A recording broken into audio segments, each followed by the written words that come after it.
machine Gaura देव घर में ले बैठा के तू कथा जमीन जे बैठे भांग पीसे के मशीन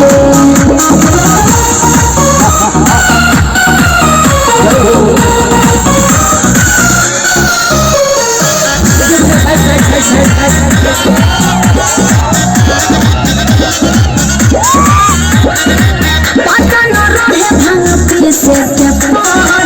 हमारा दिन रात जी तोड़ते तेरे स्थान करते हम शादी और भंगे तुम्हारा साथ जी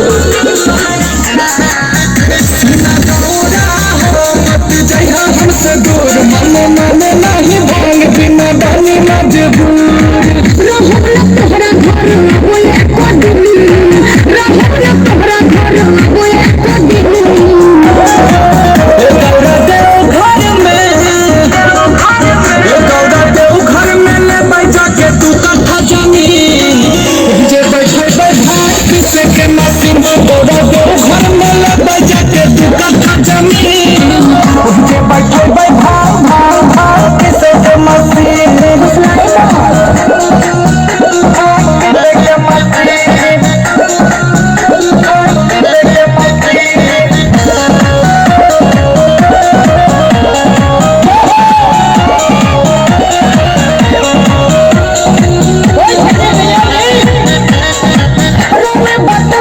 जब हमें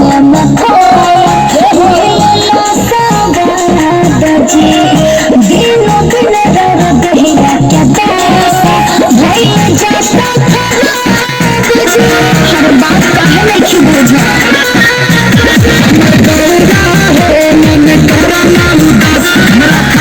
गांजा भन भक्ति में बनी भक्ति में बनी गौरा देव घर में बोलू मसूरी गौरा देव घर में ले जमीन पीसे के मशीन घर में ले बैठा जमीन जे बैठे